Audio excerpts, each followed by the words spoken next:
Oh, what's up, nerds? Back with another video, another writing articles with chat.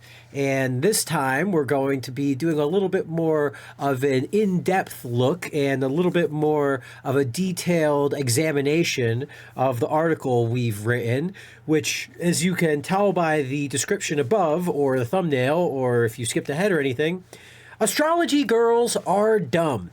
Because while I don't, have anything against the psychology behind astrology, I mean, it's essentially like religion for dumb girls, right? Or religion, for girls that think that they're too good for religion, or, hey, everybody needs something, there's no problem with not being able to understand or handle the fleetingness of life. I mean, when you think about it, it's kind of fucking terrifying. So if you need something to help you get through the day, something to help you, handle life and not just freak the fuck out all the time and want to just throw everything into pure anarchy, that's cool.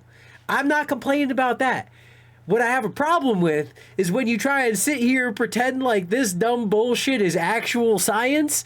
I mean, get that shit out of my face, because I don't care how hot you are. You will not get me to admit that the reason someone's an asshole is because their rising moon sign is conflicting with their elemental birth and they haven't aligned their chakras with the vibrations of the universe, and therefore that's why I'm an asshole or some bullshit. No. We're not gonna play that game. The psychology of it, sure, okay, no problem. The actual science of astrology, we're going to go over why that is bullshit.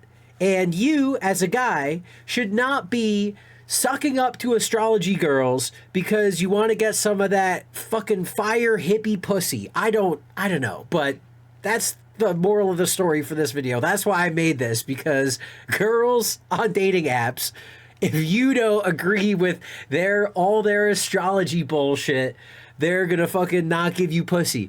I don't care. I don't want your pussy. I don't care. I'm just trying to have a conversation about facts and logic and science. And if maybe, there are benefits to astrology, here's the benefits and how I can agree with them and how I can go with that. Like, hey, I'm not trying to take a shit on it as far as, again, people need stuff to help them get through the day. And if astrology is what helps you get through the day, no problem. But don't come at me and try and pretend like it's an actual science. At least that's skipping ahead a little bit. That was kind of like my opinion, right? But I didn't have the facts behind it. So that's why this video or article, this writing articles with chat was basically going through and trying to get as much information and trying to figure out how logical my argument was, or if it was just filled with, logical fallacies or whatever, stuff like that. So without further ado, let's get into the human consciousness and the cosmos. So to start off this discussion with chat, I said to it, "Hello chat, today we are going to do research on the human consciousness as well as the history of the universe, and finally try to tie that together with astrology and star signs and whatnot." And then I give it an outline. Here's an outline for my argument, and I would like for you to provide as much factual information and references to support, or you can contradict me and show where I am ignorant. I would like to know how old the universe is. I would like to know, as far as we can tell, that how far back humans developed consciousness, when humans started using the stars as ways to position themselves. I would also like to know star shifts and how is it on what scale is it recognizable to see the expansion of the universe, and then we're going to look into how that compares to human, relative to human time, right, or our perception of time, right? So go through, it gives me all sorts of references, gives me some great examples. after that, I try to figure out a little bit more about the human consciousness, right? It gives me, I ask it about essentially a Joe Rogan stoned ape theory, right? Which it gives me an actual, like the first person, so the 1992 book by Terence McKenna, right? As opposed to the Joe Rogan stuff, right? Then after that, I bring it back and I go and I want it to talk about, okay, so how long have humans been using astrology? How does that relate to the overall age of the universe? And then we go into some more analysis of it. So I will ask Chat to estimate how many times astrology would have changed over the course of its lifetime if human perception of time had started when the universe had started. Which, spoiler ahead, if you don't read the article, is that we would have had to rewrite the book of astrology almost over 500,000 times because of the position of the stars changing. And so then I say to Chat, yeah, this is not helping the argument for astrology, which many people rely on as gospel. And if you look at it from the point of the view universe, it seems like a rather silly concept. But we're not going to jump to conclusions.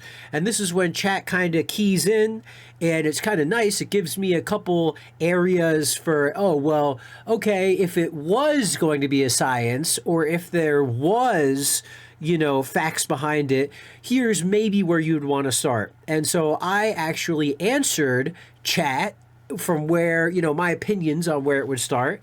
And then it gave me back a bunch of points about, or contradictions or facts that support my argument, which was great.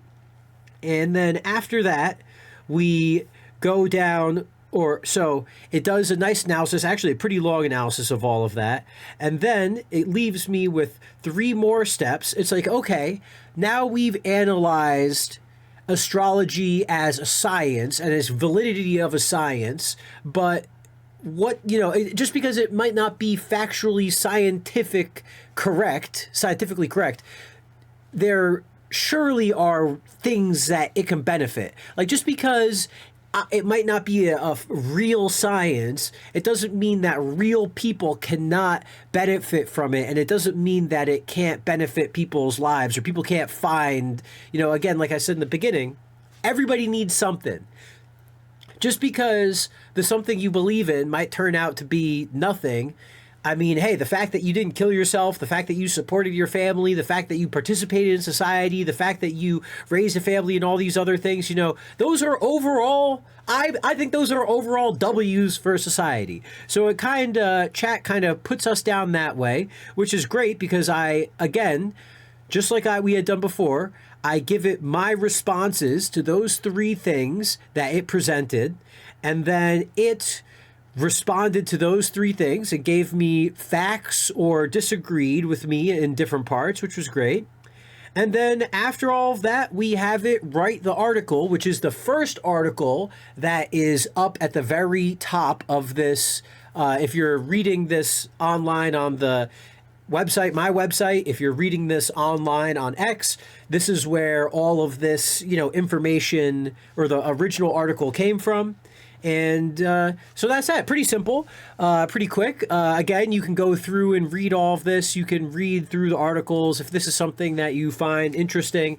I just had to go through and document all of this and, you know, figure out the science for sure. Because again, hey, ladies, I know you don't want to date assholes. I know you don't want to date, like, you know, maybe you feel like it's a sensitive men believe in astrology. I don't know. You want guys that are in tune with their star sign or whatever bullshit. Hey, and maybe guys, this will help you.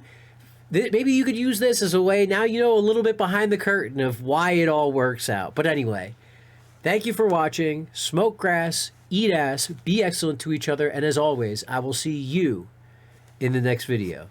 Links to everything is in the description below. Deuces.